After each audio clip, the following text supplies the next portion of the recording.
Nós vamos falar na aula de hoje sobre as perseguições que a Bíblia sofreu ao longo dos séculos.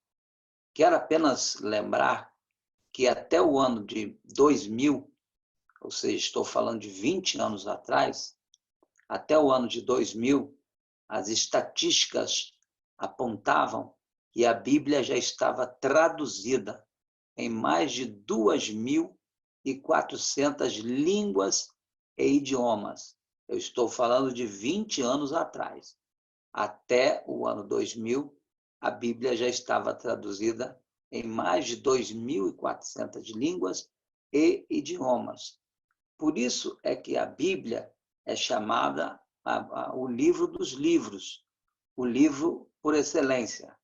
Na semana passada, na nossa aula de número 3, eu falei que com a invenção do prelo na Alemanha, através de Gutenberg, a Bíblia também foi o primeiro livro a ser publicado.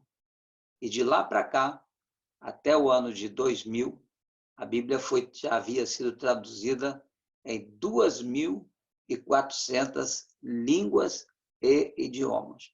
Por isso, ela é o livro dos livros, ela é o livro por excelência. É o livro mais lido, é o livro mais publicado de todos os tempos. Mas eu quero, antes de falar das perseguições que a Bíblia sofreu ao longo dos séculos, eu quero lembrar que a Bíblia ela foi escrita originalmente em hebraico. O Antigo Testamento ele foi escrito em hebraico e praticamente 98%. E podemos dizer que 2% foi escrito em aramaico, e que depois, era mais no popular, no aramaico, era o chamado de Tanakh. Mas vamos ficar com o hebraico como a língua original pela qual foi escrita o Antigo Testamento. E o Novo Testamento, mais à frente, que narra a partir do nascimento de Jesus Cristo, ele foi escrito no grego koiné, aquele grego popular, não o grego clássico. Então, todo o Novo Testamento, podemos dizer aí 99%, escrito em grego, porque algumas expressões, por exemplo, de Jesus, Eli, Eli, lema sabachthani, Deus meu, por que me desamparaste? Então, ali no aramaico. Então, podemos dizer que 99% do Novo Testamento foi escrito no grego koiné. Mas por volta do ano 200 a.C., quando a língua grega já era falada mundialmente, 72 eruditos, por volta do ano 200 a.C., 70 eruditos no hebraico e no grego. Então, eles passaram anos traduzindo o Antigo Testamento do hebraico para o grego. Daí, então, surgiu a Septuaginta, ou seja, a tradução do Antigo Testamento do hebraico para o grego. Então, você já deve ter ouvido falar da Septuaginta. E os primeiros manuscritos, eles foram escritos no hebraico pelos maçoretas. Deixa eu te explicar quem eram os maçoretas. Os maçoretas era uma tribo que eles viviam exclusivamente para traduzir as escrituras da Bíblia Sagrada. Eram os copistas da palavra de Deus, né? Da Bíblia Sagrada. Mas eles, para fazer a tradução, eles tinham todo um ritual. Eles viviam, nasciam e morriam e viviam apenas para traduzir os rolos, os pergaminhos e os papiros da Bíblia Sagrada. Eles se purificavam, eles trocavam de roupa para fazer a tradução. Eles, quando tinham que escrever o nome Jeová, era o nome mais sagrado, ou Yahvé, ou Javé, eles trocavam de caneta. Se um rei lhes dirigisse a palavra eles não poderiam prestar atenção, e se caso eles errassem, que fosse uma vírgula ou um tio, que eram os menores símbolos do alfabeto hebraico, eles deviam queimar aquela cópia que que continha erro, e eles deveriam enterrar aquilo que foi queimado a 7 palmos do chão. Eles contavam as vírgulas, eles contavam as letras e eles contavam os pontos. Então, isso é o que nós chamamos do texto maçotérico ou masotérico, que eram os maçoretas, que eram os copistas, que eram os tradutores da Bíblia Sagrada. E por volta do ano 200 a.C., usando o texto maçotérico ou masotérico, conforme você preferir, 72 eruditos, eles traduziram o Antigo Testamento do hebraico para o grego. Daí, então, surgiu a Septuaginta, que se tornou a base para todas as outras Bíblias que passaram a existir a partir daí. Mais para frente, já com o latim bem divulgado no Império Romano, que teve uma duração de quase 1000 anos na sua totalidade de domínio, aí a Bíblia ela foi traduzida para o latim, através de Jerônimo, e essa tradução é chamada de Vulgata Latina, que foi a tradução de Jerônimo. Então, do texto masotérico, nós então temos as outras traduções que vieram. E lembrando que o Novo Testamento ele foi escrito em grego. Então, apenas para que você possa saber a origem de como a Bíblia, nos seus 40 autores, como ela foi escrita, eu já falei aqui sobre os papiros, sobre os pergaminhos, e aqui agora falando sobre as línguas originais, nessa introdução, que foi o hebraico, o aramaico e o Novo Testamento em grego.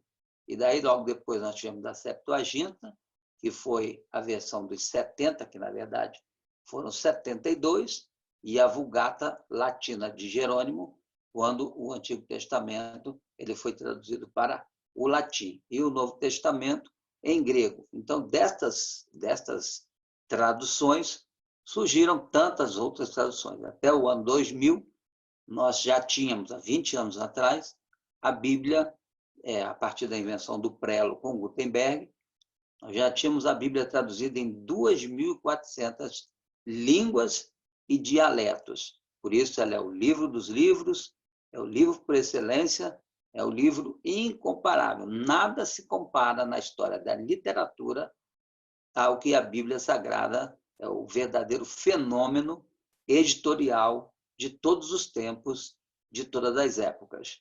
Porque o próprio Deus, lá no livro de Isaías, no capítulo 40 e no versículo 8, ele nos deu uma garantia. E olha que Isaías ele viveu 700 anos antes de Cristo. Então, as profecias de Isaías elas foram liberadas 700 anos antes de Cristo vir ao mundo. E Isaías já falava lá no capítulo 40 e no versículo 8, que seca-se a erva e cai a sua flor. Porém, a palavra do nosso Deus, ela permanece eternamente e para sempre. Então, uma verdade sobre a palavra de Deus é que Deus garante a sua palavra. Outra coisa muito interessante foi o que disse Jeremias, lá no capítulo 1 e no versículo 12. O Senhor pergunta para Jeremias, o que você está vendo? E Jeremias disse, eu estou vendo uma vara de amendoeira. E Deus então lhe diz, viste bem, porque eu velo pela minha palavra para a cumprir. Então, Deus é quem vela pela sua palavra. Deus é quem garante a sua palavra. E muitos reis, muitos imperadores, aí agora entrando no capítulo 4 do nosso livro, eles acharam que poderiam destruir a palavra do Senhor. Eu quero ler um texto aqui que eu coloquei no livro, na página de número 28, está escrito lá em Jeremias, no capítulo 36, do versículo 28 ao versículo 30. Está escrito assim: pega ainda outro rolo de pergaminho. Eu já expliquei para vocês que nós não tínhamos inicialmente a Bíblia como um livro, tal qual temos hoje, mas eram os rolos. Eu já falei aqui que só o livro de Isaías tinha 8 metros. Então está escrito aqui em Jeremias 36, pega ainda outro rolo de pergaminho e escreve nele todas as palavras que estavam registradas no primeiro livro, que o rei Joaquim, rei de Judá, atirou fogo e destruiu. Então, a primeira tentativa de destruir a Bíblia Sagrada aconteceu por volta de 530 a.C., quando o rei Joaquim ele queimou o rolo das palavras do profeta Jeremias, e Deus, então, no capítulo 36 do livro do profeta Jeremias, no versículo 28 ao 30, ele fala para Jeremias, bom, assim como o rei queimou as escrituras, aquilo que eu te inspirei, aquilo que eu te revelei, você vai pegar outro pergaminho e você vai escrever novamente todas as palavras que o rei Jeoaquim destruiu ao queimar o rolo da minha palavra. Então, oficialmente, o rei Jeoaquim foi a primeira pessoa, um dos reis de Judá, que tentou destruir a palavra de Deus. Isto porque Jeremias foi um profeta de juízo e ele não passava a mão na cabeça, e uma das coisas que ele falou lá em Jeremias 25:11 é que Judá seria levado cativo para a Babilônia e que lá eles ficariam por cerca de 70 anos. E conforme Jeremias falou, assim aconteceu. E Jeremias também, no capítulo 50 e no capítulo 51, ele também profetizou que a mesma Babilônia que escravizou Israel seria destruída, seria totalmente aniquilada. Fato este que também aconteceu. E conforme eu falei na semana passada, a Bíblia previu com exatidão a ascensão e a queda de grandes impérios, de reis e de imperadores. Vamos continuar avançando. Outro que tentou exterminar o livro sagrado, ou a Bíblia Sagrada, os rolos, foi o Antíoco Epifanes, por volta do ano 164. Então, ali naquela época, a Grécia estava no apogeu, o Império Grego ele estava no apogeu. Então, ele intentou destruir a religião judaica e ele intentou acabar também com os rolos dos escritos dos profetas. Antíoco Epifanes, ele chegou a entrar no santuário do Senhor e ele matou um porco no Santo dos Santos, animal imundo para os judeus, e ele retirou a menorá e ele introduziu os deuses do panteão grego e ele exigiu que os judeus prestassem adoração aos deuses do panteão grego. Claro que quando a gente fala deuses, a gente fala de deuses com D minúsculo, porque nós cremos que há um só Deus, aquele que vive e reina para todo sempre. E por parte dos judeus, houve uma resistência feroz, em primeiro lugar, pelo sacerdote Matatias, que era um homem valente, que se propôs a defender o culto ao Deus único, resistindo à idolatria grega e resistindo ao imperador Antíoco Epifânio, que era o monarca que era soberano no mundo por volta do ano 164 a 168 a.C. E Deus, de forma sobrenatural, deu várias vitórias ao sacerdote Matatias. Mas, na verdade, a vitória final contra os gregos e contra os deuses do Monte Olimpo, ela aconteceu através do filho do sacerdote Matatias, chamado Judá Macabeu, ou Judas Macabeu, que empreendeu uma campanha contra a idolatria, contra o panteão grego, que profanou o tabernáculo de Deus em Israel, e Deus lhe deu uma vitória esmagadora contra os exércitos de Antíoco Epifânes. E foi mais ou menos nessa época que os rolos da palavra de Deus, os papiros e os pergaminhos, começaram a ser escondidos pelos maçoretas. Lembra que eu falei dos maçoretas, que eram os copistas, que eram aqueles homens que trocavam de roupa, aqueles homens que usavam uma pena especial para escrever o nome do Senhor, que viviam e morriam somente para traduzir a palavra do Senhor. Então, os maçoretas, que eram também da tribo dos essênios, eles, diante do iminente perigo das escrituras serem destruídas, eles começaram a esconder os rolos em grandes talhas de barro dentro de cavernas do deserto, várias cavernas. Então, eles começaram a invadir as cavernas e ali eles esconderam vários, centenas, milhares de exemplares da palavra do Senhor, crendo que a palavra seria preservada. Muito bem, o tempo foi passando e, por volta do ano de 1947, da Era Moderna, um pastor beduíno, ou um nômade do deserto, ele estava ali pelas regiões de Qumran, às margens do Mar Morto, em Israel, e ele ficou curioso, estava procurando umas cabras que tinham se extraviado, e ele ficou curioso de ver aquelas cavernas ali na região de Qumran. Eu já estudei sobre isso algumas vezes, e outra coisa muito interessante que ajudou a preservação das escrituras é porque os beduínos, ou os árabes nômades do deserto, eles não gostavam de ir naquela região de Qumran, porque havia um motejo, um dito popular que aquele local ali era um local mal assombrado. Então, os árabes, os beduínos, os nômades que viviam naquela região, eles evitavam por séculos passar ali, porque haviam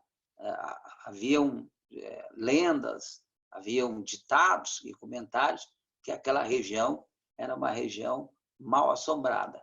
E tudo isso fez com que as escrituras que estavam guardadas lá pelos maçoretas nas cavernas de uma região chamada Qumran, ela foi preservada. Mas esse pastor, Mohammed Dib, procurando as suas cabras, ele então joga uma pedra em uma daquelas cavernas de Qumran.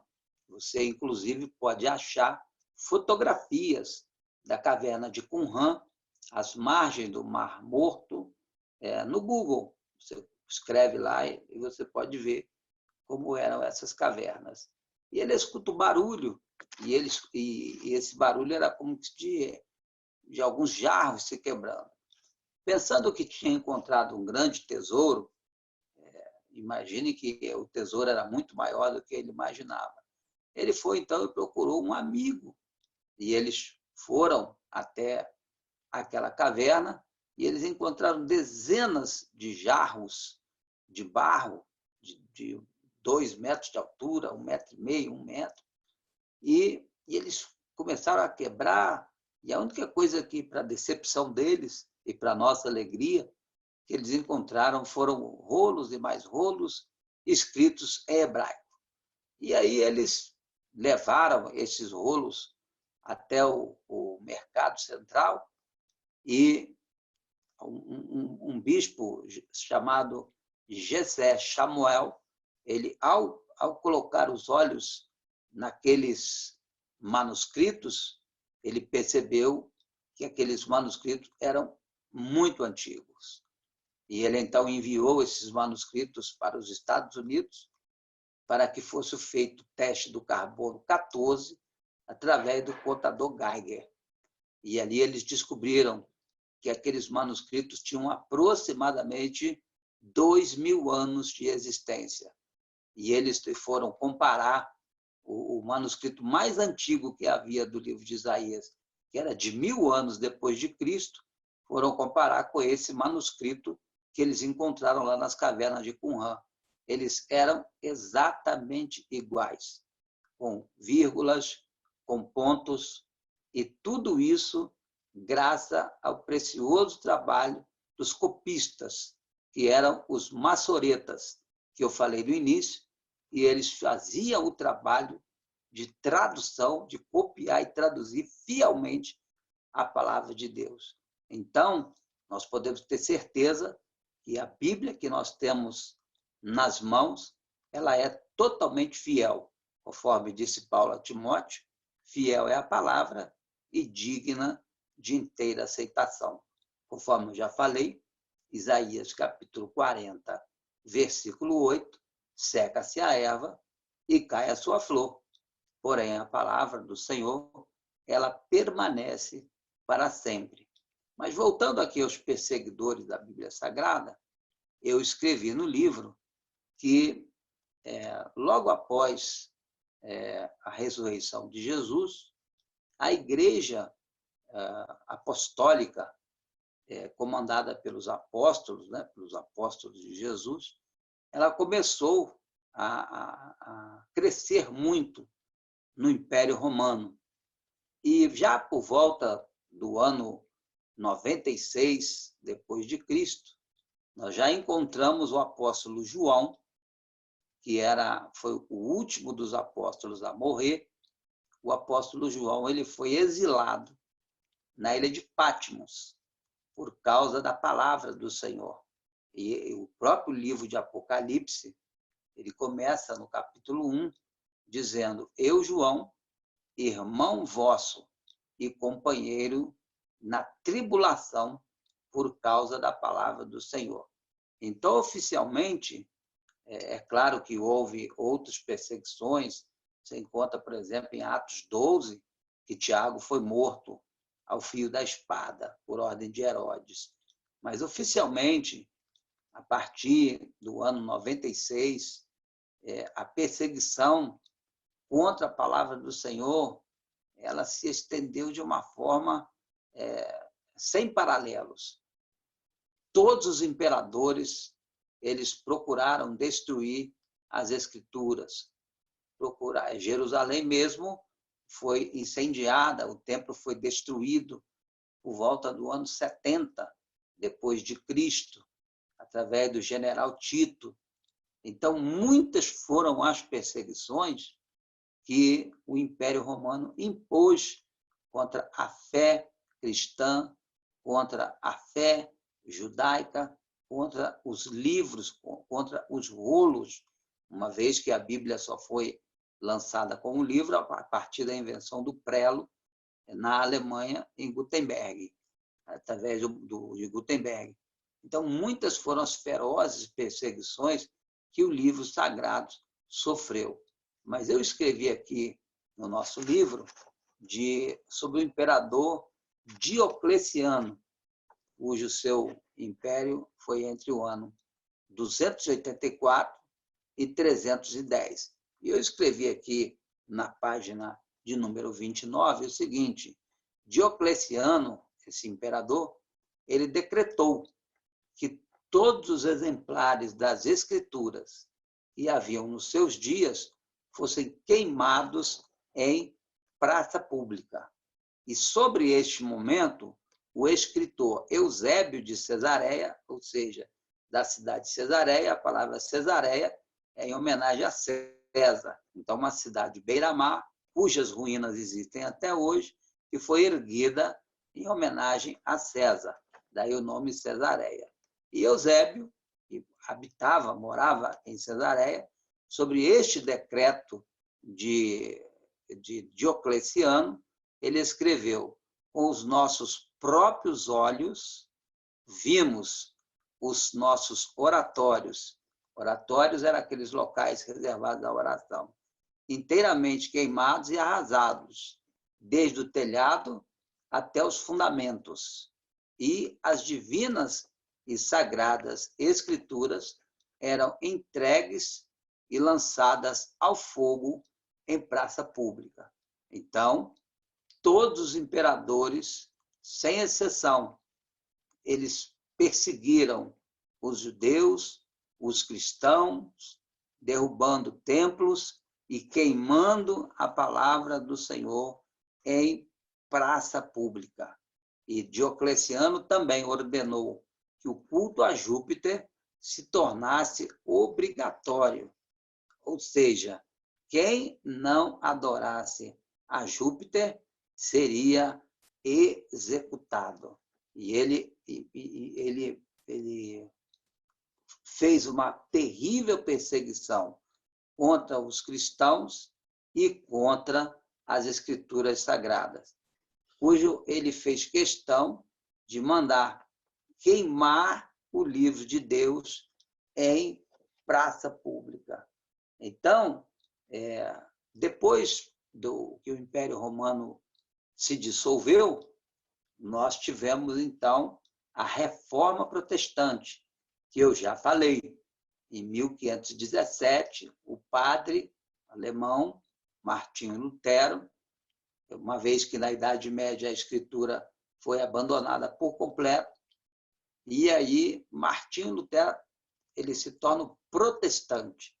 A palavra protestante vem do latim protestare, aquele que é a favor do testemunho, a favor das escrituras, a favor da palavra do Senhor. Então, Lutero, ao ler aquela declaração de Abacuque, porque primeiramente ela foi feita em Abacuque, profeta Abacuque, capítulo 2, versículo 4, que o meu justo viverá pela fé, mas Lutero, lendo isso em Romanos 1,17, o meu justo viverá pela fé, que também está escrito em Hebreus 10, 38. Então, Lutero, ali, a partir ali daquela declaração, ele abandona todas aqueles sacrifícios, aquelas penitências, aquelas práticas de tentar obter a salvação através de obras. E esse movimento iniciado por Lutero dá início àquilo que nós já ensinamos, chamada Reforma Protestante, 31 de outubro de 1517. E aí, em oposição à Reforma Protestante, a Igreja Católica, eu coloco aqui na página de número 30 do nosso livro, em oposição às reformas e ao movimento do protestantismo, ela lançou o Concílio de Trento e, a partir daí, também a Contra-Reforma, que foi o movimento que a Igreja Católica lançou para tentar frear a Reforma Protestante. E no Concílio de Trento, em 1546, eles, então, colocaram as tradições da Bíblia alemã, espanhola e inglesa na lista de livros proibidos. Então, em 1546, no Concílio de Trento, a Igreja Católica ela considerou a Bíblia alemã, a Bíblia espanhola e a Bíblia inglesa na lista de livros proibidos, bem como proibiram toda e qualquer pessoa de ler a Bíblia católica sem licença de um bispo ou de um inquisitor. Isso já no Concílio de Trento, em 1546. E no site discernimento.net está escrito aqui uma coisa muito interessante. Na prática, porém, as proclamações do Concílio de Trento proibiram a leitura das Escrituras Sagradas para pelo menos 90% da população foi proibida de ler a Bíblia Sagrada. A reivindicação de Roma de possuir autoridade para determinar quem podia e quem não podia ler, traduzir ou publicar a Bíblia Sagrada. E o site discernimento.net diz aqui que essa era uma das afirmações mais blasfemas que já foi feita debaixo do sol. Mas a grande verdade é que a Bíblia sobreviveu e a Bíblia tem sobrevivido. A grande verdade é que até o ano 2000, de todas essas perseguições, quando nós começamos falando lá do rei Joaquim, no ano 520 a.C., então, de todas essas perseguições do rei Joaquim, dos imperadores gregos, dando destaque para Antíoco Epífanes, das perseguições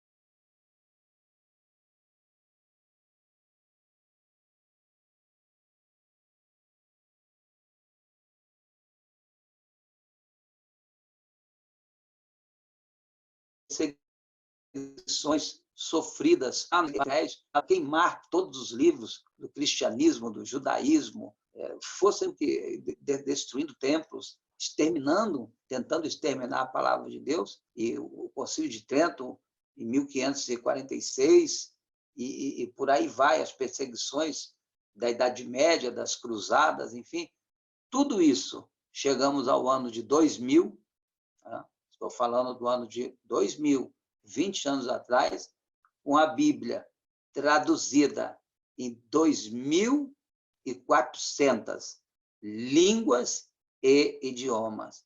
Então, conforme Jesus disse, Mateus 16:16, as portas do inferno jamais prevalecerão contra a igreja do Senhor. Jamais prevalecerão contra a palavra do Senhor, porque seca-se a erva, Isaías 48, cai a sua flor, porém a palavra do Senhor permanece eternamente. E o Senhor disse a Jeremias, lá no capítulo 1 e no versículo 12, eu velo pela minha palavra para a cumprir. Então, eu escrevi aqui na página 30, a Bíblia tem sobrevivido há vários milênios e em circunstâncias das mais adversas. A Bíblia é encontrada hoje em mais de 2.400 línguas diferentes. A Bíblia hoje está na biblioteca do rico e na biblioteca do pobre. Ela está com encadernação de luxo ou em uma apresentação bem simples sobre a mesa do pobre. A Bíblia, ela é o livro mais lido e é o livro mais publicado de todos os tempos. A Bíblia é o livro dos livros. A Bíblia é o livro por excelência. Que coisa linda, vou repetir, é o livro mais lido e é o livro mais publicado de todos os tempos. É o livro dos livros. Ela é chamada o livro por excelência. E temos aqui uma alerta de Deus em Oséias, capítulo 4, versículo 6. Se você, sacerdote, rejeitar o conhecimento da minha palavra, eu também te rejeitarei, para que você não seja sacerdote diante de mim.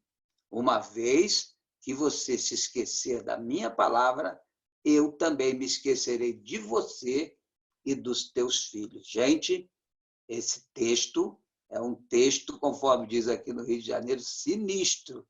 Então, Oséias, capítulo 4, versículo 6 e versículo 7, o sacerdote que desprezar, o sacerdote, o pastor, o apóstolo, o líder primaz, que desprezar o conhecimento da palavra de Deus, ele será desprezado, será rejeitado pelo Senhor, Deus colocará fim no seu ministério, uma vez que ele se esqueceu da palavra do Senhor.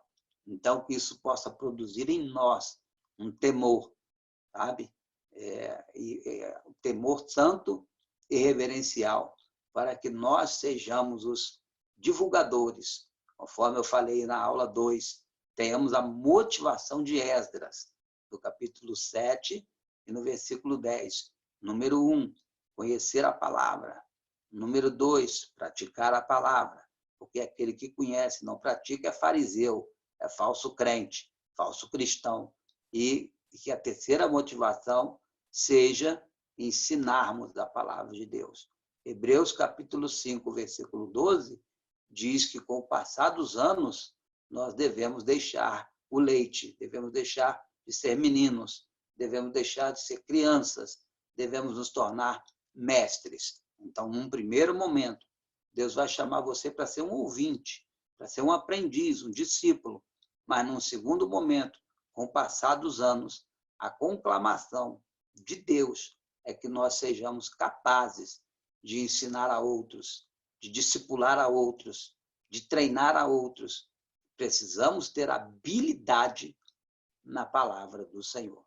Então, terminando assim a nossa quarta lição, a nossa próxima aula, eu já comecei a dar uma olhada nela, que é o capítulo 5, aí vamos falar um pouco de arqueologia, vamos conhecer as cidades perdidas, que a Bíblia sempre falou, a arqueologia sempre negou, e diziam que a Bíblia era um livro de lenda, era um livro mitológico, era um livro de história de carochinha, só que as cidades que a Bíblia sempre falou, na medida que a arqueologia foi progredindo, as cidades que a Bíblia sempre falou, como Nínive, como Babilônia, como Ur dos Caldeus, elas foram aparecendo.